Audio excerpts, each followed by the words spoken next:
last Friday, we started talking about the Persians, okay? And on the board, I just wrote some of the things that we went over on Friday and some of the things for you to remember.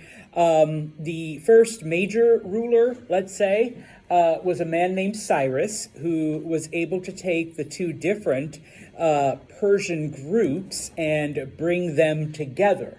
Okay, once he did that, he set out on basically conquering everything. Persia went from Turkey, from the borders of Greece, all the way down to Egypt, and then all the way across to India.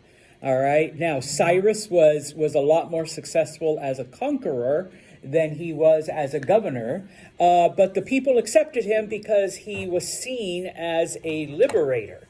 Okay, he basically allowed people to do what they wanted as long as they acknowledged him as their king. Okay, he dies. He falls off his horse, breaks his neck, and he's gone. All right, the empire, after brief rule by his son, kind of falls into civil war because nobody knows who's going to be next. Eventually, a man named Darius, okay, he becomes victorious. He's the one that is now in charge of the empire. And in this case, during that period of civil war, some of the areas, not all of them, but some of the areas that Cyrus had conquered had, broken off. So one, he reunites Persia, he reconquers that area, and of course conquers a little bit more. But probably what Darius is most known for, okay, number one, unlike Cyrus, who was more of a conqueror, Darius, it all been conquered and reconquered. So basically what he does is he begins to implement new forms of government.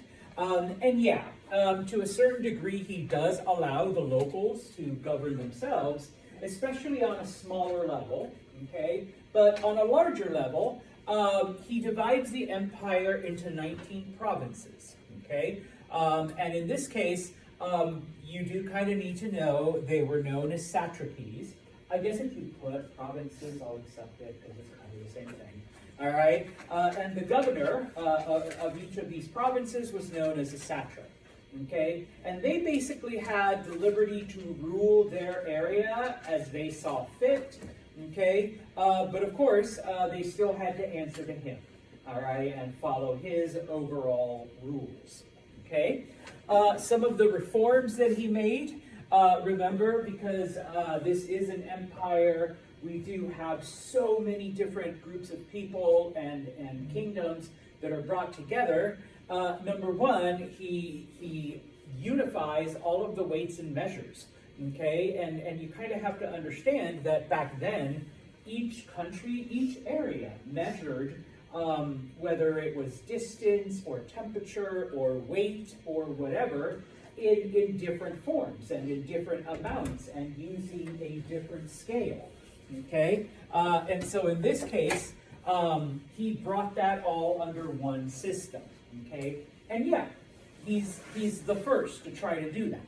Okay, today, and I know it makes no sense to us as Americans because we're like one of only 3 countries that does not use the metric system.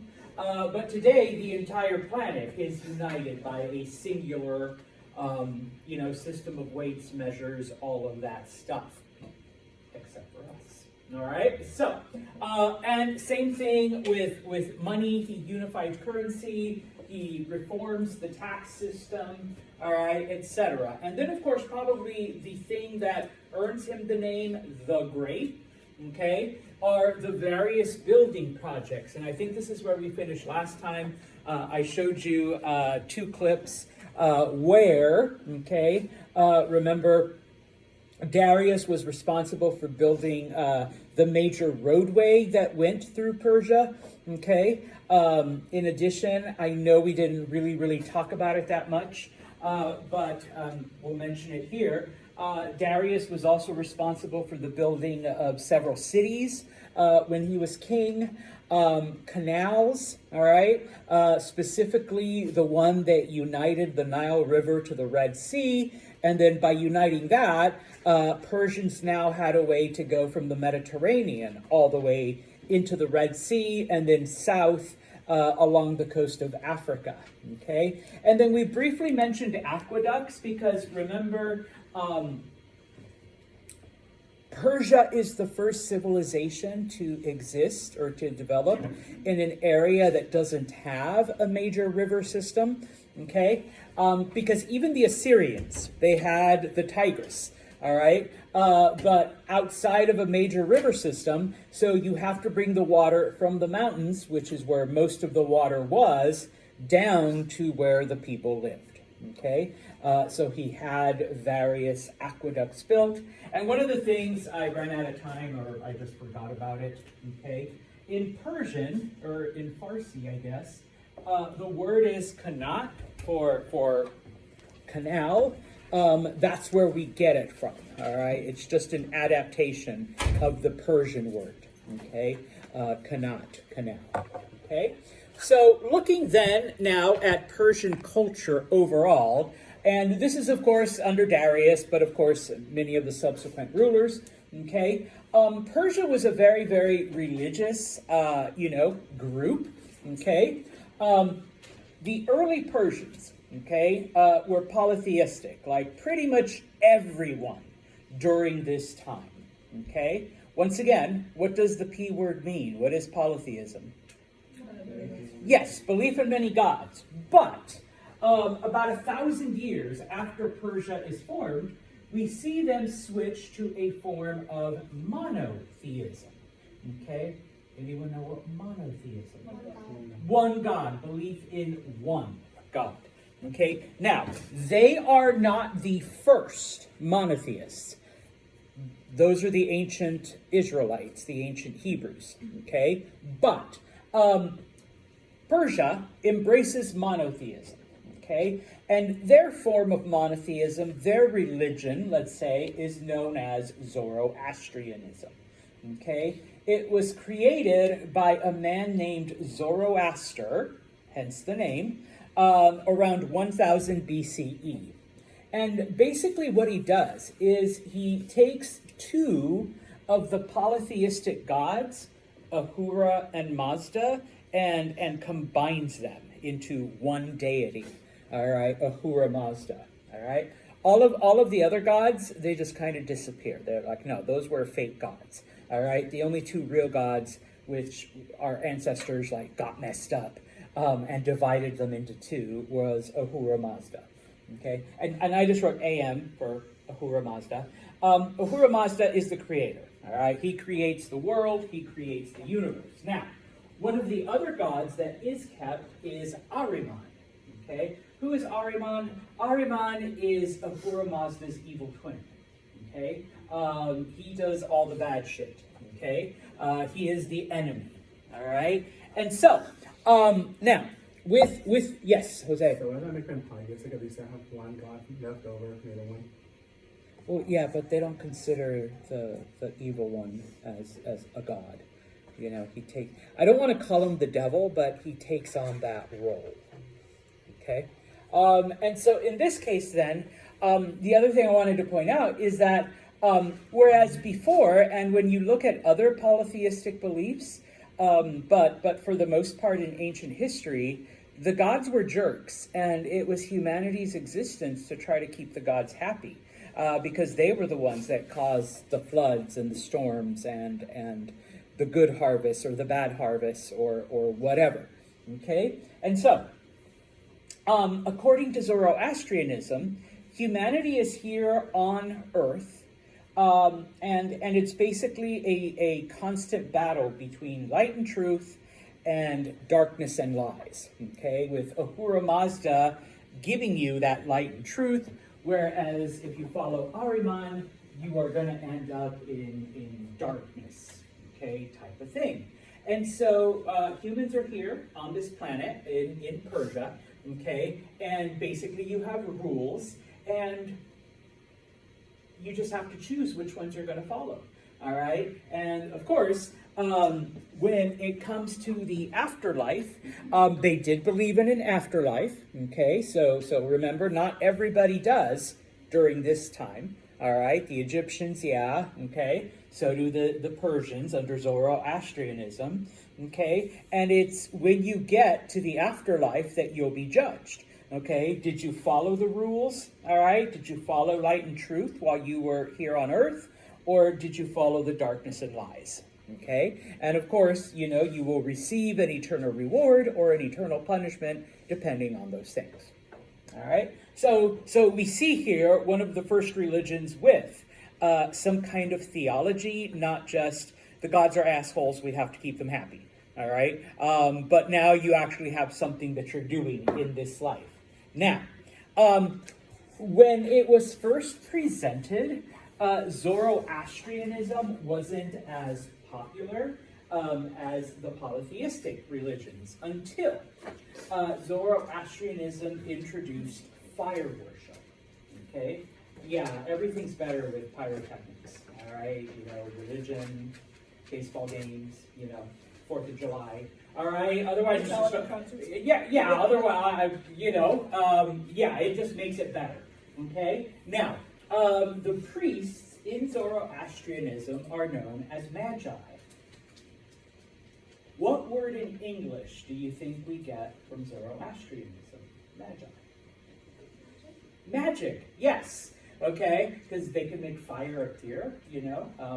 That's like the oldest magic trick, you know. And if I knew how to do it, I would have had a little, you know, spot, you know. But I can't. All right. So if anyone here went to magic camp, please, you know, share your fire-making abilities. But yes, okay.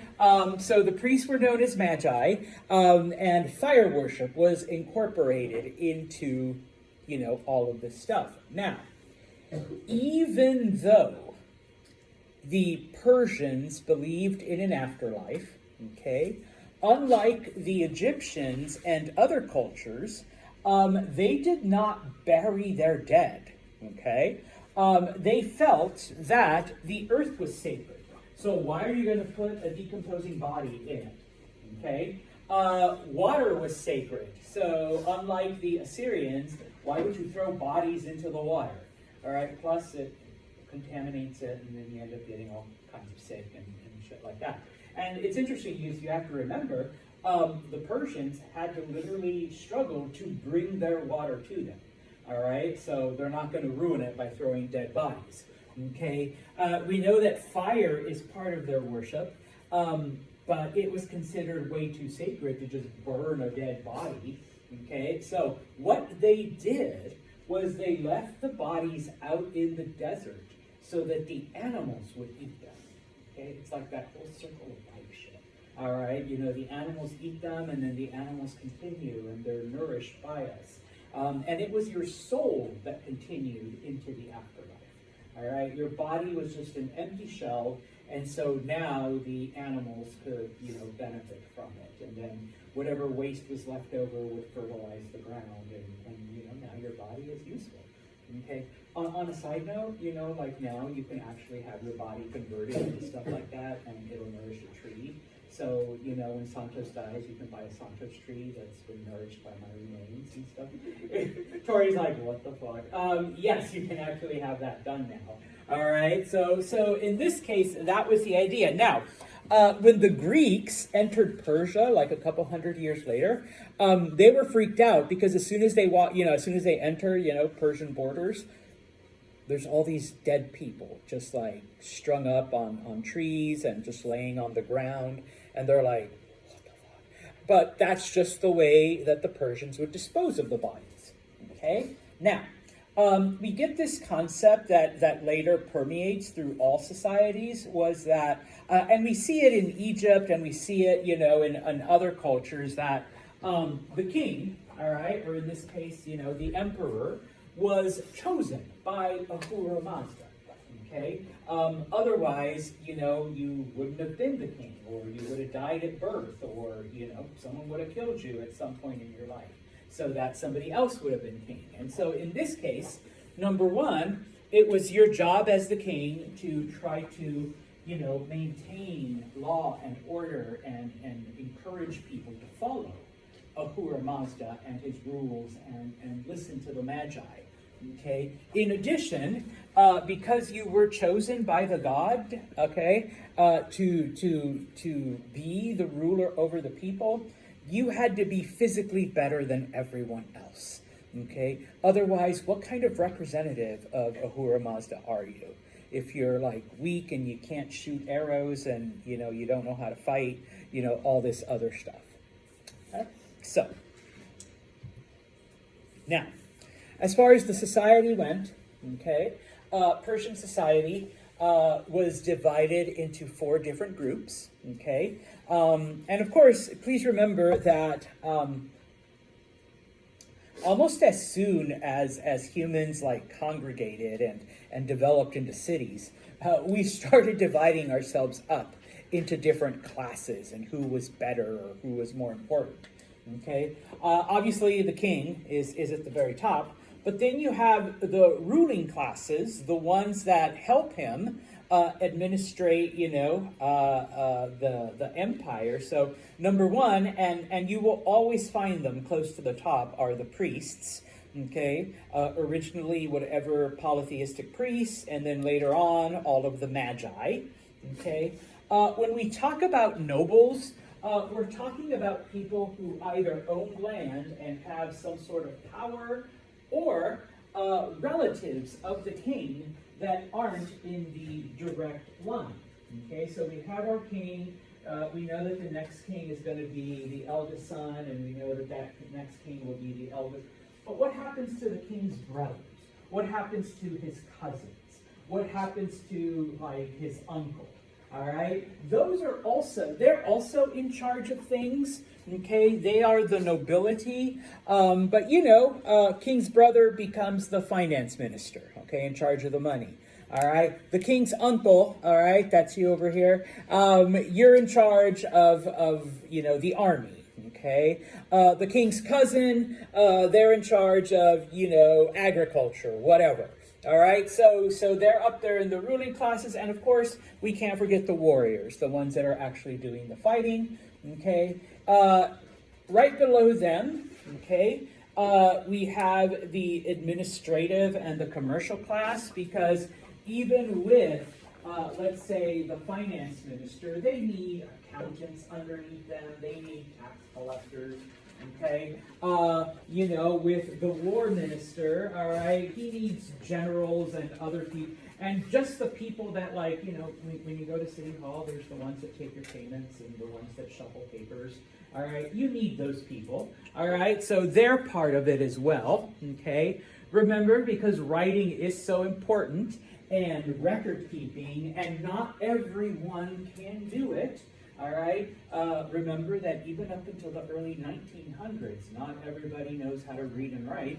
Okay, the scribes are a part of this middle class. And then, of course, the people that are making money. All right, below them are the artisans. What are artisans? Artisans are the people that create things. The carpenters, the wagon makers, the basket weavers, all of those people, the weapons makers, the blacksmiths, the ironsmiths, all right? The ones that create the different tools and the different, things that help life a little easier. And then at the very bottom, they called them the peasants, but it's basically the farmers and the animal herders. Okay, and I always comment to students, it's ironic that it's because of them that humanity actually was able to evolve, but yet once humanity evolved, they're relegated to the bottom of the social status. All right, the only thing lower than them were typically slaves. Okay, so yeah, it's kind of weird how that, even today, kind of how it works out. Okay, now. Some of the things, all right, when it came to the nobles, all right, so remember, these are the people that are related to the king, or landowners, but that aren't in the direct line, okay, so the king's uncle, all right, the king's cousins and whatnot. Obviously, They support the king, all right, because he is your cousin or your nephew or, whomever, okay? Like I said, they typically were the landowners. They had huge bits of land. It is from this group that the satraps were typically chosen, okay? So we have King Olivia here, who would then ask, his brother, Tori, to be the governor of Egypt, all right, type of thing. So, one of the perks, or maybe, King Olivia asks, her uncle, I want to call you Savannah, but because you are Savannah, right? Uncle Savannah there to be, the finance minister, to be in charge of the money, okay? And then, of course, they were always advisors as well. Maybe Cousin Kayla doesn't get sent off to a governorship, but part of that inner circle that gives the king advice, okay? The merchants, okay, who were also there at the top, they're the ones making money. They're the ones bringing prosperity to the empire. They're the ones that are going out and trading, okay? And of course, one of the ways that the king could ensure, because, who's to say that the king's brother isn't jealous? Sorry, you get to be the jealous brother now, Maddie. And somehow is plotting to take over. All right, maybe find enough support to get rid of brother, and then, brother hasn't married yet, or brother hasn't had any kids yet, so, you're next in line, okay? And so typically the king would make it a thing to provide all kinds of gifts to those people to ensure their loyalty. One of the gifts that was and sorry, ladies, okay? Persian men could have more than one wife, okay? We're going to look at other cultures that allowed men to have multiple wives, but one of the things about the Persians is that the only way a man could be allowed to have multiple wives is if they could show that they could maintain each wife at the same level, okay? Because sometimes what ends up happening in certain cultures is the favorite wife gets everything, and wife number 10 is literally homeless, whatever, struggling to get by, and on occasion, husband gives her, a couple of, gold coins, and that's it. Whereas his favorite wife, lives in a nice palace, gets anything she wants, and the other 8 wives are somewhere in the middle. But there's probably no way in hell that one woman can have multiple husbands, right? Of course not. Okay? It's all about the men here. All right? Yeah. You're like, damn it. No, but yeah. Okay? So it wasn't like a guy could just go and be like, oh, her. No. All right? Had to be able to show that you could keep them at the same level. Okay? So yeah, all right. Questions on that part, because we already kind of talked about this, but once again, okay, I guess I could have waited to show you the clip, but it was Friday. Remember that one of the things, and probably the biggest thing that made Darius the Great, okay, are the various building projects, okay? Probably the biggest one, the most important one, was the Royal Road, okay? And we already saw this in the video on Friday, okay? It went from the capital city in central Iran all the way to modern-day Turkey, all right? More or less 15 to 1,600 miles, all right? Which was a lot back then, okay? Over time, other roads broke off from this so that you could pretty much get to almost any part of the empire from the Royal Road. There were 111 rest areas where you could stop and collect new supplies. You could spend the night there. You could relax. Okay, and of course, each of these areas had soldiers, to provide protection, to provide defense. Where did all of this come from? How was it financed? Taxes. Yeah, which is the thing that is completely new. All right, this is a completely new idea. Before this time, yeah, you collect taxes, and as the king, I'm going to use it to like make my palace bigger, and I don't know, gold toilets, and just whatever kind of stuff I want. And of course, I'm going to finance my armies with that. But to actually build something that helps the average traveler, or in this case, the average merchant, okay? And yeah, providing defense for them, providing an area of safety, was kind of unheard of before this time, all right? So yes, Darius was pretty innovative with that, okay? And of course, while the average person and the merchants were the ones that were using it, don't think that it was all because Darius was such a good person and just wanted to. It was mainly so that his soldiers could move quickly from point A to point B. Because remember, Persia was built on conquest, and Darius had to reconquer areas during that period of civil war, so it kind of kept the areas in line. Okay, and then of course the video also talked about the various canals that Darius built, because once again, most of Persia was not located next to a major river, okay? And so, bringing water from the mountains to the various Persian cities, and of course, probably his biggest construction project, that canal that went from the Red Sea to the Nile, and then you could take the Nile to the Mediterranean, which only increased all kinds of trade, all right? And so, once again, showing you the map of how big Persia was, and how it was brought all together, not only under Cyrus, but then control was firmly established under Darius. Okay, now to summarize then, because we're going to finish up Persia right here and move on to some other empires. Remember that the original Persians were nomadic, okay? They are brought together by Cyrus, who united the various Persian tribes, okay? Because they were nomadic, most of Persia had to be built up from the ground, up.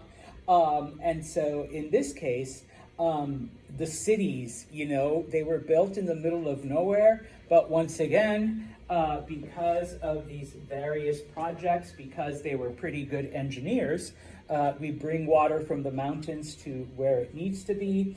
The most important cities, Persepolis, Susa, and Pasargadae. The Persian capital changed over the various years, okay? But Persepolis and Susa were probably the ones that were the capital for the longest. Okay, now, Persia itself, it lasts for over 1,000 years, okay?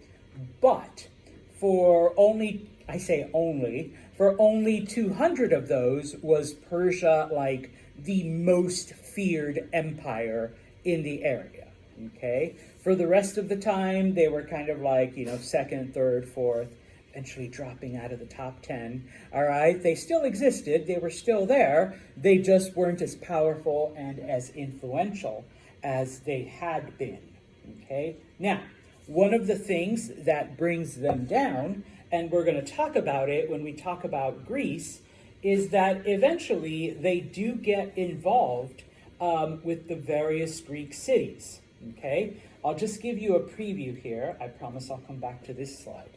All right, but here's Greece, okay?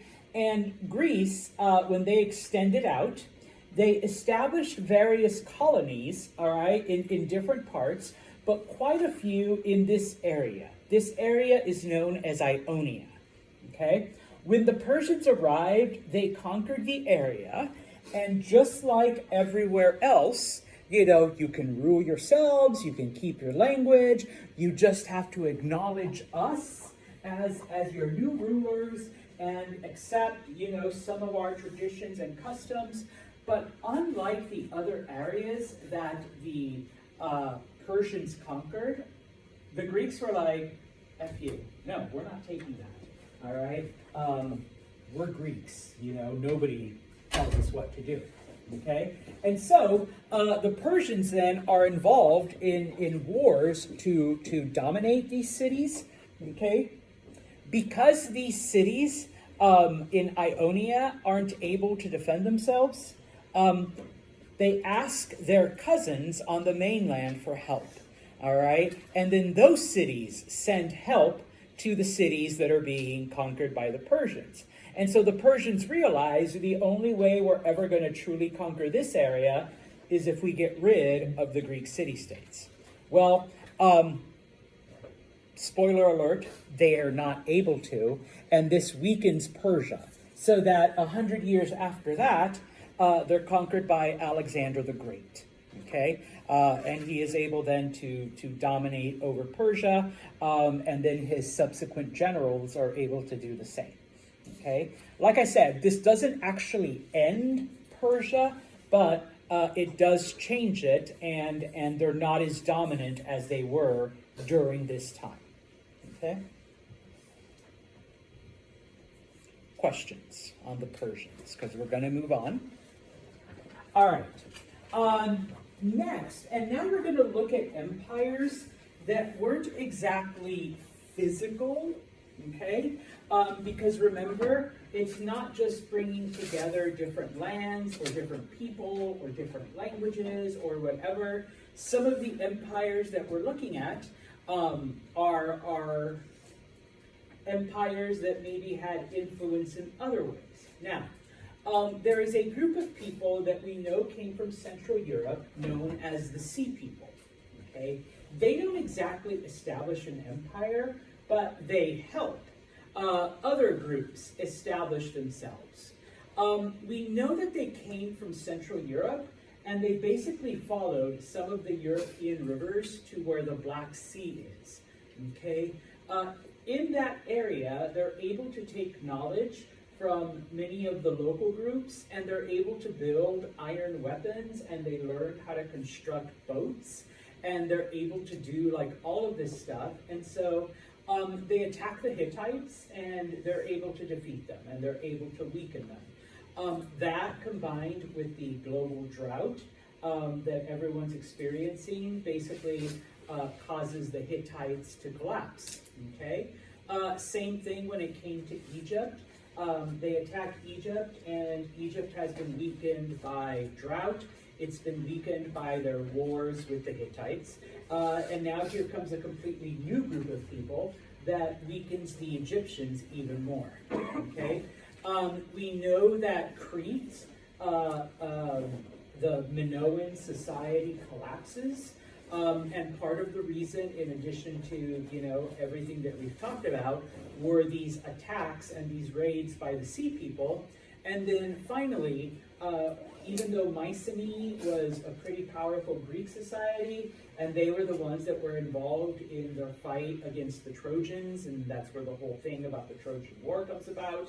Okay, once again, the Mycenaeans also suffer from these environmental catastrophes, and in the middle of all that, they get raided and attacked by the Sea People, and while the Mycenaeans are actually able to fight them off, it doesn't really help them. All right, it weakens them so that then later on, they basically succumb to some of the other Greek city-states. Okay, so what does this do for the area? All right, let's look at the Greeks. Okay, with the collapse of the Mycenaeans, okay, we now no longer have a dominant power in Greece. Okay, now you have to understand that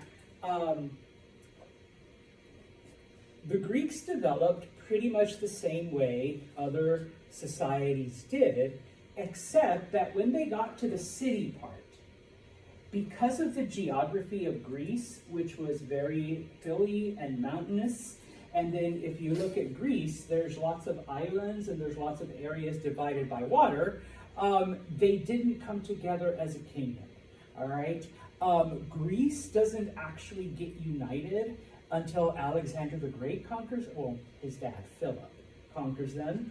And then they're under the control of like other groups for a couple thousand years.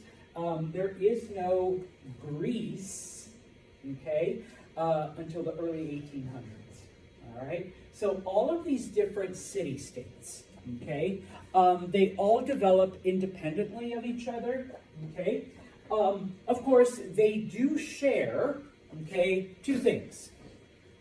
They share a language, okay? They all speak Greek, and they share a religion and culture, okay? They all worship Zeus and Athena and Artemis and Aphrodite, and you know, they have their pantheon of gods, and the gods live on Mount Olympus, and this is common no matter which city-state you're in, okay? Now, there are over 150 different Greek cities, okay? Unfortunately, because this is History 101, we can't look at all of them. We typically, and most history classes, only look at two. Athens and Sparta, okay? The reason why we do this is, number one, Athens and Sparta were mortal enemies, okay? Yes, they both spoke Greek, they believed in the same gods, they had the same culture, but they hated each other, okay? So they were constantly at war, number one. Number two, Athens and Sparta were 100% complete opposites, okay? Athens lived a certain type of lifestyle and had a certain culture. Sparta was completely different from that, okay? Every other city-state was somewhere in between, okay? And so I put up there, for example, Sparta was kind of a kingdom, except they had two kings, all right? One of them, one king was in charge of the military and in charge of war, and then the other king was in charge of everything else, okay? And that's basically how their society was governed, by these two kings, okay? Athens, on the other hand, they went through different forms of government, but what they're most known for is democracy, okay? Where every male, sorry ladies, had a vote, okay? And that's how the city decided things, by voting, okay? So, voting versus two dudes that controlled everything. One of them decided everything for the city, the other one decided everything for the military, okay? And by the same token, Sparta was a very militaristic society, okay? Everything was based on war, whereas Athens, everything that we think about ancient Greece, like philosophy and theater and poetry and all of that other stuff, that all came from Athens, okay? So yeah, they were 100% opposite from each other, okay? And so when we examine them, I mean, unless you take an actual ancient Greek class, you're typically only going to look at Athens and Sparta, all right, and compare those two things, all right? Now, like I said, there were other Greek cities, okay? Mycenae still existed, Corinth, Delphi, Thebes, and then of course you had the colonies, the different cities that established themselves here, all right? There were also Greek colonies in Italy, in the Boot and whatnot. There were Greek cities, up north and on various islands in the area between Turkey and Greece, okay? So they were everywhere, all right? Even if they weren't united, okay? So what happens, all right? As I already mentioned, okay, the Persians come in, I promise I'll come back, all right? The Persians come into this area and try to conquer all of the Greek cities that are there, Okay? They offer them the same deal that they have offered every other culture that they have conquered, but the Greeks say no. All right? And so, they fight back against the Persians. They realize that they're no match for the Persians, that at some point they are going to lose. And so, yes, they do call to the Greeks on the mainland. Okay, so Athens, Sparta, Ephesus, Mycenae, Thebes, Corinth, all of the other cities, and ask for help. They're like, come on, we're your cousins. We're being invaded by the Persians. Please send help. All right? The Greek city-states actually come together, and here's why it's important. It's the first time the Greek city-states come together for a common purpose. And in this case, the common purpose is to fight back the Persians. All right? Keep the Persians away from these other Greek city-states. All right? Now, I'm not going to go through all of the wars. I'm not going to go through all of the Persian wars because, once again, we don't have time. That could be a class by itself for a whole semester. It's just looking at all of because it's like a 25-year war between Persia and the Greeks. They must have some beef. I know, right? Now, I am going to ask you to remember 3 battles because these are the important ones. Okay? I know, I don't ask you to remember a lot of battles, all right? Battle of Megiddo, Battle of Kadesh, all right? But here come a couple more. In 490 BC, all right, Darius, this same dude, all right, he invades the Greek mainland because he realizes if these Greek cities that we're trying to conquer over here are continually getting help from the Greek cities in Greece, then logically, I need to take out those cities first so that they can no longer send help, and then I can conquer these cities that have been giving me a nightmare for about 3 or 4 years now. Okay? So, he invades the mainland. Okay? The first battle I need you to remember is the Battle of Marathon. Okay? Depending on which account you read, the Persians outnumbered the Greeks, or specifically the Athenians, 2-1, 3-1, 10-1. All right, different historians write different things to try to make the Greeks look better. Okay, suffice it to say that Athens defeats the Persians. Okay, and the Persians realize, okay, this is not going to be as easy as we thought, and so the Persians leave Greece alone for the next 10 years. Okay, I know I said it was a 25-year war, but there was a 10-year lull, all right, thanks to the Athenians defeating the Persians. Now, some fun facts, okay? Do we have any runners in here? What is a marathon as far as a running race? Something like that. It's like 26, 28 miles, whatever. Okay? Yes. All right? The reason why it's called a marathon is because when the Athenians defeated the Persian, they sent a messenger who literally ran from the battle site to Athens, which was about almost 27 miles. Okay? He ran and told the city leaders that they had won, and then he collapsed and died of a heart attack. Isn't that where the Nike got the logo from? Oh, there you go. The other thing, because all he said was Nike. That's it. And then he collapsed. All right? Why not Adidas or Under Armour or... I'm looking around at your feet. Not that I'm a foot guy, but I'm looking to see who's wearing Nike. Yes, Nike is the Greek word. It's also the Greek god of victory. Okay? So he basically just yelled Nike, which means victory, and then collapsed. All right? So yeah. Now, when you think about it though, okay, fast forward to the 1900s, why would an athletic shoe company name their brand after the Greek word for victory? Yes. Wear these shoes, you're going to win. Victory. Okay? Yes, it's all marketing. There's a whole bunch of little shit like that I could tell you. All right? You take ancient Greek stuff. That's why when people ask, it's N-I-K, isn't it like that a silent E, so shouldn't it be night? No, because it's a Greek word. All right? So it's night. All right? So yes. All right? Now, the next battle, Okay, now this happens over 10 years later. All right, in the meantime, during those 10 years, Darius dies. Okay, because, but now he's old. All right, so he dies. His son, Xerxes, okay, is now the king.